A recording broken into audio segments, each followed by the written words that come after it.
Ima nangonꯗꯒꯤ ꯍꯦꯟꯕ ꯀꯅꯥ ꯑꯃ ꯅꯆꯥ ꯑꯩꯒꯤ ꯏꯐꯝꯗ ꯂꯩꯇꯦꯗꯣ. Ima ꯅꯪꯅ ꯅꯆꯥꯒꯤ ꯄꯨꯝꯅꯃꯛꯅꯤ. Ima ꯅꯪ ꯂꯩꯇꯕꯗ ꯅꯆꯥ ꯑꯩꯒꯤ ꯄꯨꯟꯁꯤ ꯏꯍꯥꯡ ꯍꯥꯡꯍꯧꯔꯦ. ꯅꯆꯥ ꯑꯩꯅ ꯈꯪꯗꯕ ꯇꯥꯏꯕꯪ ꯂꯣꯟꯆꯠ ꯀꯌꯥ ꯑꯃꯁꯨ Ima ꯅꯪꯅ 이ꯈꯨꯠ ꯄꯥꯏꯗꯨꯅ ꯇꯥꯛꯄꯤꯔꯝꯕꯅꯤ. ꯅꯆꯥ ꯑꯩꯅ ꯈꯪꯗꯕ ꯀꯌꯥ ꯑꯃꯁꯨ ꯂꯩꯔꯤ.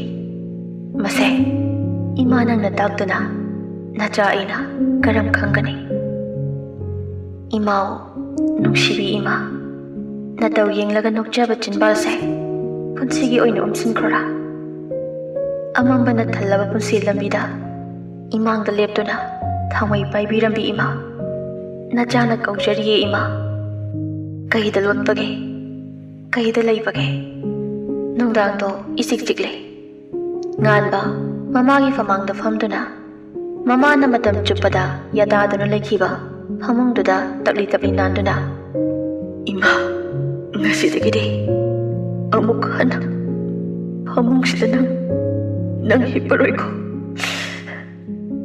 Nacha ina imada chak inge haidina thirabaso phanglaroiko. Kapningba khangduna tapli tapli hairagli. Imana pokbirambagi lamansu nacha ina singba ngamkidre. Thairenbana ngan ba mamito makut khubiga khudombigana namduna nang tumjibo aina sida leisa tumgi haina lakpa nate nang senagi haina laklibane. Nang so aigi damakta warene ko wachi waring yang ngalanu ko patharlo bawadi tumhaude ngan ba mapi tapna na tharagle. Report karo katlakane khangdi halaklaro ima to asuk lukrab punsi lambi se ima yaudana ei kamai chatoino aidi ima na lamjing biduna lakpane ima na doctorabadi ei khongkaw amata thangjin mangamaroi. Nangidi baba leiriba sitingan wahai du dangan ba thoirembada yengle thoiremba mamit inganga. Aisu nangi damak leiribasidi aina nangi mamlaba punsi lambida thawai paiduna nangi khudangda yanduna panthungpham yaunaba lambi takani. Imagi thodang pumnamak aina lawgani ngan ba marupsibu concentrate remba thoiremba marugi manangangda tapli tapli nanduna na asum kaptuna leiba yaba minate. Nangi thodang yamna wale nang sonthabi yade nongsa nangna sontharabadi nangbu attack tawge khaliba mi oisina nangbu laina khudum chatkrani. Aduna nang sonthabi yade ngan imagi misi asigi maramda so nangna thigatlagadabane pangdaba magum kaptuna lebi yaron. Namisimadi kanasu karisu chanakidre. Mathangi numitune nganba amadi thoiremba thoigi mayamda lakpani adubu leiramdre kanasu masidani nganbana khangsaw sawgalibasi masana ataknarabani. Joy gi hospital daso lakle adubu joy leiramdre. Ngan jumlani thoina natana atopa kana amana oirai mana mara litraga lotgadabanate. Nganba mamit khusinaduna ayengba amada yengduna wakhal ama khalakle. Macha nongsa ai leiri kokthoklibat kokto nganba ina ningsinghanba tare.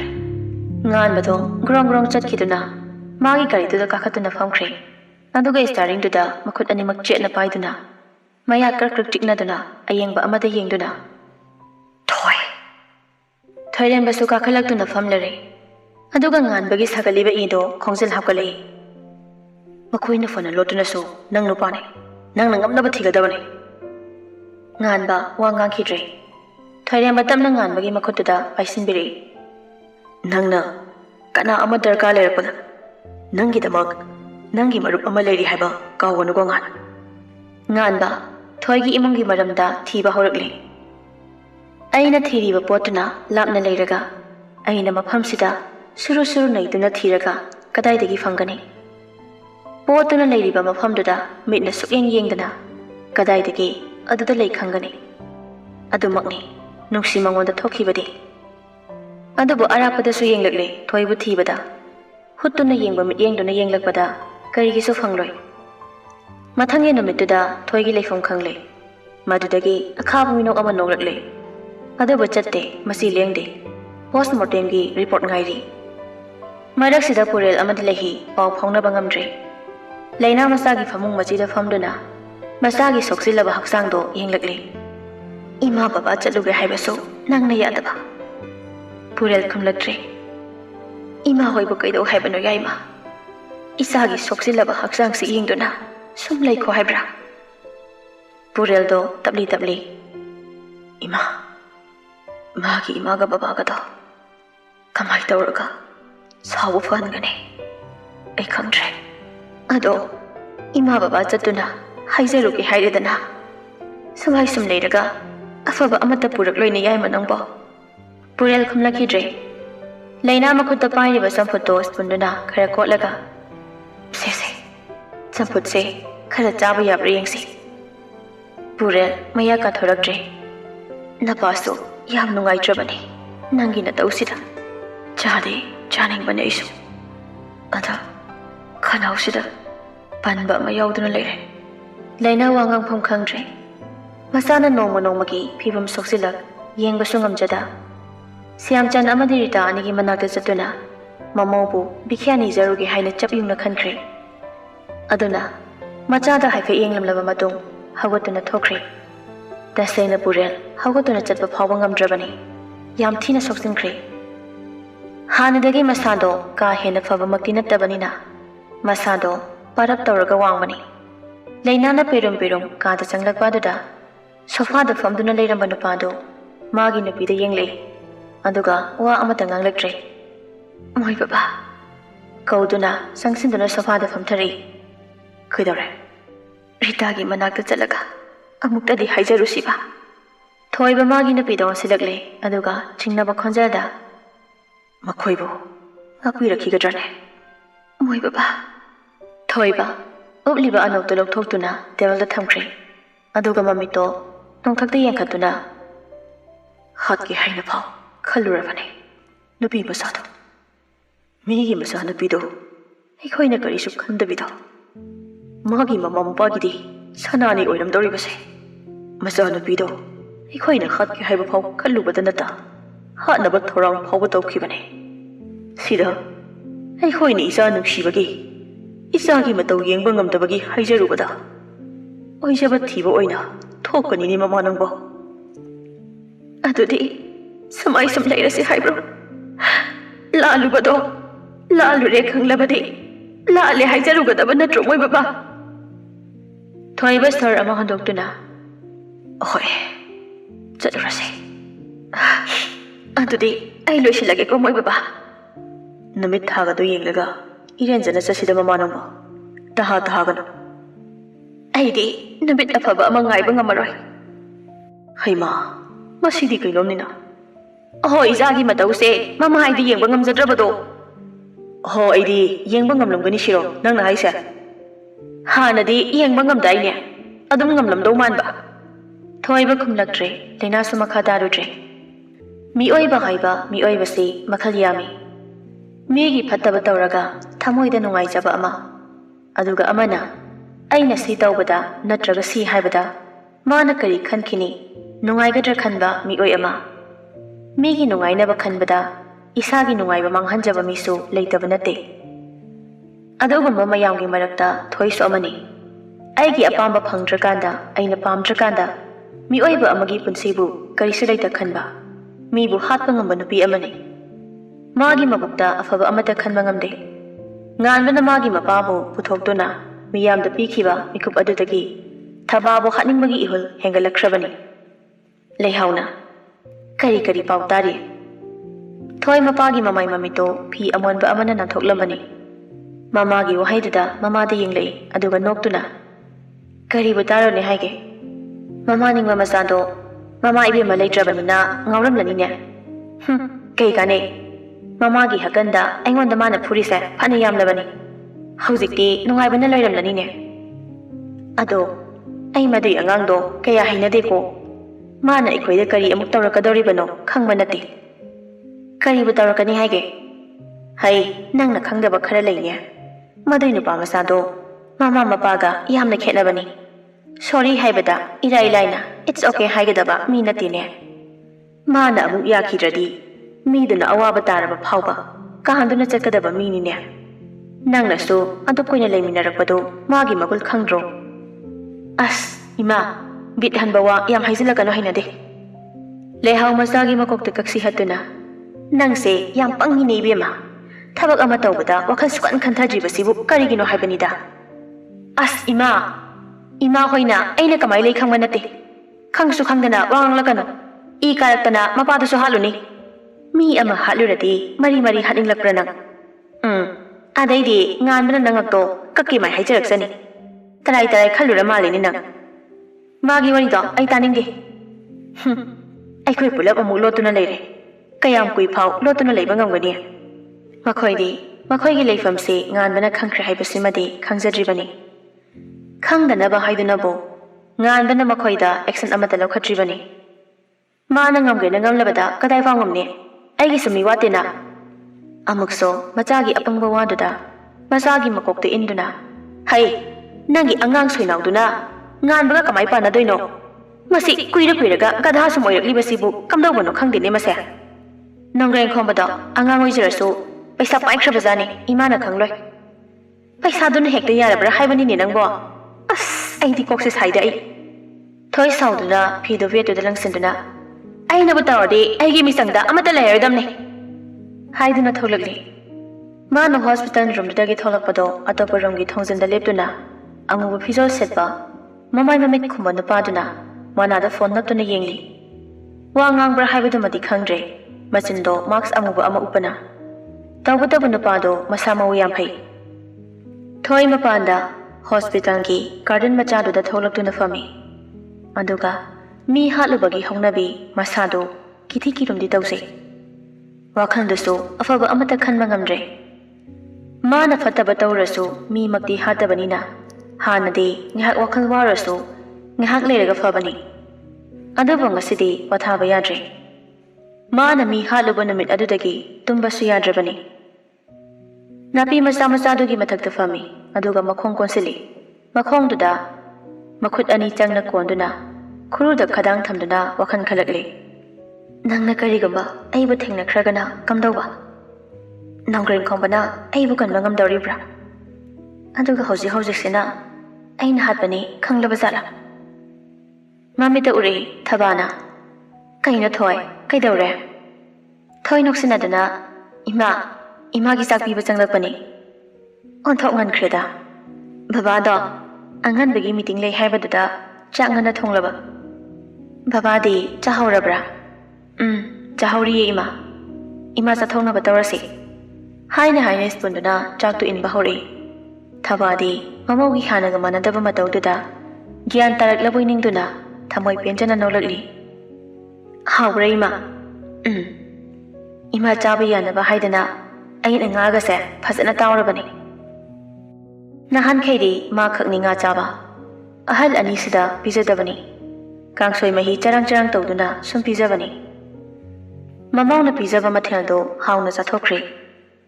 Mapi laishinba loiraga chaba chaknina Sanatomba magi nupigi manakta changlamdre adum thokri. Makuna hek thokibaga thabagi thongzinda leptuna makhut anidu punsinaduna sakkaktak leptuna chinbangdo jinglap noktuna hiptuna leiriba manemda yenglakle. Manemgi chanabaduda gyan mangnaba hidak hakrabani. Aduna gyan tada hiptuna leikrabani. Thoido tabli changsilakle. Nongreng khombana magi pamomda wairakpaduda khangprai khangna fukhawali. Khaluribaduna afanungagi wakhal amadi natrabanina mamaiduso humang jara kangkhalakle. Kaidawre kawbusu tade. Thoi angang nupa masasibu lang thakpa horakle. Tabna nupa sigi thabakta upsunduna pirum. Iyamba amata leiramdabase pukning yam nungsi. Aigi kana amata leitraba kung khale. Thoi ai leisidi nangi kana wale. Thoi mai thongda momon tawduna le adubu kapsinaduna. Khangde nangsu inakta lakpide. Laklabasidi. Ado aigi nakta leibiyuko. Tamna mulok thokpiduna ꯃꯃꯥꯏꯗ ꯃꯈꯨꯠ ꯑꯅꯤ ꯆꯪꯅ ꯄꯥꯏꯗꯨꯅ ꯀꯧꯒꯅꯨ ꯊꯣꯏ ꯃꯃꯣꯟ ꯇꯧꯗꯨꯅ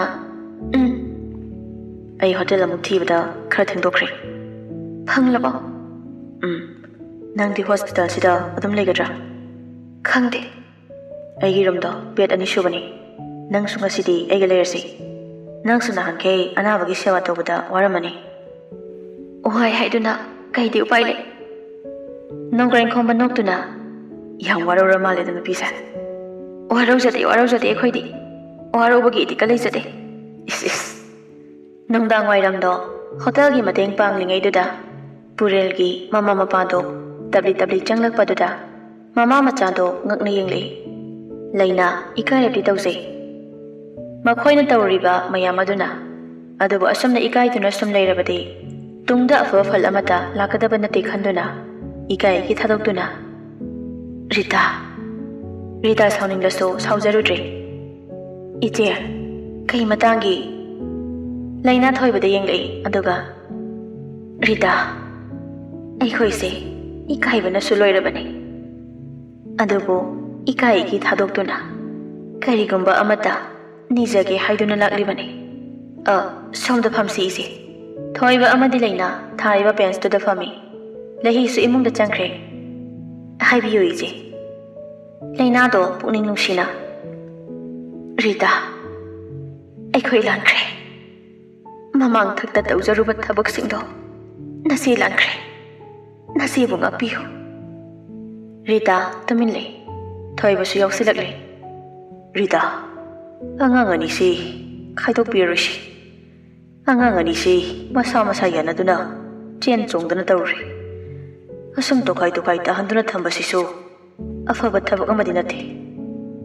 ꯔꯤꯇꯥ ꯃꯔꯛ ꯊꯠꯇꯨꯅ ꯑꯗꯨꯒꯤ ꯑꯣꯏꯔꯗꯤ ꯌꯥꯔꯅꯤ ꯑꯩ ꯏꯆꯥꯁꯦ ꯌꯨꯝꯁꯤꯗ ꯁꯨꯝ ꯂꯩꯖꯔꯁꯅꯨ ꯂꯩꯅꯥ ꯄꯥꯈꯠꯅ ꯅꯠꯇꯦ ꯔꯤꯇꯥ ꯑꯗꯨꯝꯅ ꯍꯥꯏꯒꯅꯨ ꯑꯉꯥꯡ ꯑꯅꯤꯁꯦ ꯈꯥꯏꯗꯣꯛꯅꯔꯕꯗꯤ ꯑꯩꯒꯤ ꯏꯆꯥ ꯅꯨꯄꯥꯗꯣ ꯐꯤꯕꯝ ꯑꯃ ꯇꯥꯔꯔꯣই ꯍꯧꯖꯤꯛꯁꯨ ꯑꯅꯥꯕ ꯑꯣꯟꯗꯨꯅ ꯐꯃꯨꯡꯗ ꯇꯥꯗꯨꯅ ꯂꯩꯍꯧꯔꯤ ꯀꯨꯏꯁꯤꯟꯈ꯭ꯔꯕꯗꯤ ꯑꯐꯕ ꯑꯣꯏꯔꯔꯣꯏ ꯔꯤꯇꯥ ꯅꯆꯦꯕꯨ ꯑꯃꯨꯛꯇ ꯅꯨꯡꯁꯤꯕꯤꯌꯨꯕ ꯃꯈꯨꯠ ꯑꯅꯤ ꯂꯣꯟꯅꯗꯨꯅ ꯍꯥꯏꯖꯔꯛꯏ ꯏꯆꯦ ꯑꯗꯨꯅ ꯇꯧꯕꯤꯒꯅꯨ ꯍꯥꯏꯅꯔꯤꯉꯩ ꯁꯦꯝꯆꯥꯟ ꯃꯀꯣꯛꯇ ꯁꯤꯡ ꯃꯄꯨꯜ ꯑꯃ ꯊꯥꯡꯗꯨꯅ ꯆꯪꯂꯛꯂꯤ ꯑꯗꯨꯕꯨ ꯂꯥꯛꯂꯤꯕ ꯃꯤꯁꯤꯡꯗꯨ ꯎꯕꯗ ꯊꯥꯡꯂꯝꯕ ꯈꯣꯡꯊꯥꯡꯗꯣ ꯉꯥꯏꯍꯥꯛꯇꯤ ꯂꯦꯞꯄꯅꯤ ꯑꯗꯨꯒ ꯃꯅꯤꯡꯂꯣꯝꯗ ꯆꯠꯈꯤꯗꯨꯅ ꯁꯤꯡꯗꯨ ꯊꯝꯈ꯭ꯔꯤ ꯊꯣꯏꯕꯅ ꯁꯦꯝꯆꯥꯟ ꯇꯥꯗ ꯀꯩ ꯂꯩꯕꯤꯔꯕꯒꯦ ꯌꯨ ꯌꯣꯟꯕ ꯑꯩꯒꯤꯗ ꯂꯦꯡꯕꯤꯔꯛꯄꯁꯤꯕꯨ ꯀꯔꯤꯅ ꯊꯧꯒꯟ ꯇꯧꯕꯤꯒꯅꯤ ꯍꯥꯟꯅꯗꯒꯤ ꯍꯦꯟꯅ ꯃꯃꯥꯏ ꯊꯥꯡꯒꯠꯇꯨꯅ ꯆꯠꯄ ꯉꯝꯂꯣꯏꯗꯧꯔꯦ ꯑꯅꯤꯗꯣ ꯃꯃꯥꯏ ꯉꯥꯡꯁꯜꯂꯞꯇꯧꯅ ꯅꯣꯟꯊꯗꯨꯅ ꯂꯩ ꯂꯩꯅꯥꯅ ꯁꯦꯝꯆꯥꯟ ꯏꯃꯧꯕꯨ ꯏꯐꯝꯗ ꯁꯤꯟꯅꯕꯤꯌꯨ ꯍꯥꯏꯖꯕ ꯂꯥꯛꯂꯤꯕꯅꯤꯅꯦ ꯑꯩꯈꯣꯏꯕꯨ ꯉꯥꯛꯄꯤꯗꯨꯅ ꯅꯆꯥꯅꯨꯄꯥꯒꯤ ꯈꯟꯕꯤꯔꯒ ꯑꯃꯨꯛꯇꯗꯤ ꯏꯃꯧꯁꯦ ꯑꯩꯈꯣꯏꯒꯤ ꯈꯨꯠꯇ ꯁꯤꯟꯅꯕꯤꯌꯨ ꯍꯥꯏꯖꯕ ꯂꯥꯛꯂꯤꯕꯅꯤ ꯁꯦꯝꯆꯥꯟ ꯃꯥꯒꯤ ꯅꯨꯄꯤꯗ ꯑꯣꯟꯁꯤꯟꯗꯨꯅ ꯕꯣꯔꯥ ꯍꯧꯅꯕ ꯇꯧꯔꯣ ꯉꯥꯏꯍꯥꯛ ꯂꯩꯔꯕꯗꯤ ꯃꯤ ꯂꯥꯛꯅꯔꯅꯤ ꯔꯤꯇꯥ ꯃꯥꯒꯤ ꯅꯨꯄꯥꯗ ꯌꯦꯡꯂꯝꯃꯤ ꯑꯗꯨꯒ ꯍꯧꯒꯠꯇꯨꯅ ꯃꯅꯨꯡꯗ ꯆꯪꯈ꯭ꯔꯤ ꯁꯦꯝꯆꯥꯟꯁꯨ ꯃꯅꯤꯡꯗ ꯊꯣꯛꯈꯤꯗꯨꯅ ꯁꯤꯡ ꯈꯥꯏꯕ ꯍꯧꯔꯛꯂꯤ ꯑꯍꯜ ꯑꯅꯤꯁꯤ ꯏꯀꯥꯏꯃꯟꯕꯒꯤ ꯏꯔꯥ ꯆꯦꯜꯂꯛꯂꯕꯅꯤ ꯏꯀꯥꯏꯕꯅ ꯍꯧꯒꯠꯄ ꯐꯥꯎꯕ ꯉꯝꯗ ꯉꯥꯏꯍꯥꯛ ꯂꯩ ꯑꯗꯨꯗꯒꯤ ꯇꯨꯃꯤꯟ ꯍꯧꯒꯠꯇꯨꯅ ꯊꯣꯛꯈ꯭ꯔꯤ ꯁꯣꯝ ꯔꯨꯝꯗꯅ ꯂꯩꯍꯤ ꯃꯥꯒꯤ ꯐꯣꯟꯗꯣ ꯌꯦꯡꯗꯨꯅ ꯂꯩ ꯐꯣꯟ ꯇꯧꯒꯨꯝꯁꯤꯔ ꯈꯜꯂꯤ ꯑꯗꯨꯒ ꯇꯞꯅ ꯇꯧꯈ꯭ꯔꯤ ꯔꯤꯡꯗꯣ 3ꯂꯛ ꯆꯠꯄꯒ ꯊꯣꯏꯕꯤ ꯈꯣꯟꯖꯦꯜꯗꯣ ꯏꯁꯣꯟ ꯁꯣꯟꯕ ꯃꯤꯒꯤ ꯈꯣꯟꯖꯦꯜꯅꯤ ꯅꯥꯕꯒꯤ ꯁꯣꯟꯕꯒ ꯋꯥꯈꯜꯗꯨꯅ ꯂꯥꯞꯅꯔꯠꯇ꯭ꯔ ꯈꯟꯕꯒꯤ ꯁꯣꯟꯊꯕꯒ ꯄꯨꯔꯦꯜꯗꯣ ꯏꯁꯣꯟ ꯁꯣꯟꯈ꯭ꯔꯕꯅꯤ ꯈꯣꯟꯖꯦꯜ ꯌꯥꯝ ꯑꯣꯜꯂꯦ ꯅꯪꯒꯤ ꯋꯥꯈꯜꯗ ꯑꯣꯏꯔꯤꯅꯤꯗ ꯅꯠꯇꯦ ꯂꯣꯛ ꯊꯨꯡꯗꯧꯕ ꯑꯣꯏꯔꯤꯅꯤ ꯑꯗꯨꯗꯤ ꯇꯥꯏ ꯇꯥꯏꯌꯦ ꯏꯃꯥ ꯕꯕꯥ ꯊꯥꯔꯛꯀꯅꯨ ꯍꯥꯏꯔꯒ ꯊꯥꯔꯛꯏ ꯀꯩꯒꯤꯅꯣ ꯑꯩꯗꯤ ꯊꯥꯗꯦꯅ ꯆꯠꯈꯤꯅꯣ ꯍꯥꯏꯕꯅꯦ ꯏꯃꯥ ꯕꯕꯥꯗꯣ ꯂꯥꯛꯂꯤꯔꯣ ꯅꯣꯏꯗ ꯀꯩꯀꯩ ꯍꯥꯏꯔꯝꯃꯤꯅꯣ ꯅꯣꯏ ꯏꯃꯥ ꯕꯕꯥꯗꯣ ꯁꯥꯎꯕ ꯍꯦꯟꯖꯤꯟꯈ꯭ꯔꯕ ꯈꯪꯗꯦ ꯊꯣꯏꯕꯤ ꯅꯪ ꯋꯥꯕ꯭ꯔꯣ ꯀꯞꯄ꯭ꯔꯣ ꯆꯥꯛꯀ ꯆꯥꯗꯕ꯭ꯔꯣ ꯇꯨꯝꯕꯁꯨ ꯌꯥꯗꯕ꯭ꯔꯥ ꯋꯥꯗꯦ ꯀꯞꯇꯦ ꯆꯥꯏ ꯇꯨꯝꯕꯁꯨ ꯌꯥꯏ ꯃꯔꯝ ꯑꯣꯏ ꯌꯥꯏ ꯅꯪꯁꯨ ꯆꯥꯛ ꯆꯥꯎ ꯇꯨꯝꯕꯁꯨ Tamu Kapsu kapkano. Thoibe. Nangna. Aina wakidra khaliba adum. Aina su waramgadra khali. Ai kana amagi oikini haibududi khangano. Ai nang yam nungsiya thoibe. Nangi kunjal tadabda. Nangi saktam udabda. Ai sathi na wai. Daya. Ibani amusu sela sira. Mama mapani do ikai manbana parapar halaklabani. Kada sangduna mafiga hongda hamungda kakhatuna kapkhre lenado. Thoibesu mafi hongdri safadada famduna matha sana lei. Mama yarida kapudu to. Laina khumde kaplibada su tokidre. Khara leiraga maraina fajarakjanida. Sum sauduna leiba yaba nate. Moi baba isa se kamai tawdoino. Nongmagi phibam sok se lagba henjale. Chau thau haibasu yade. Adabu gari makhol tabadada anido chaplebi. Aduga anido mapana se thorakpani. Adubu masanupagi gari leiramdre. Pakhatchana. Moi baba. Ish. Kaidano amuk chatlibasina. Masado ngamdribani moi baba. Nang leiramko ai tanaruke. Haina imungda changduna so lokthoklure. Aduga magi gari thawdoktuna tanakre. Mama oibido pakhali. Masaduna gari karamna tharamgani khanbada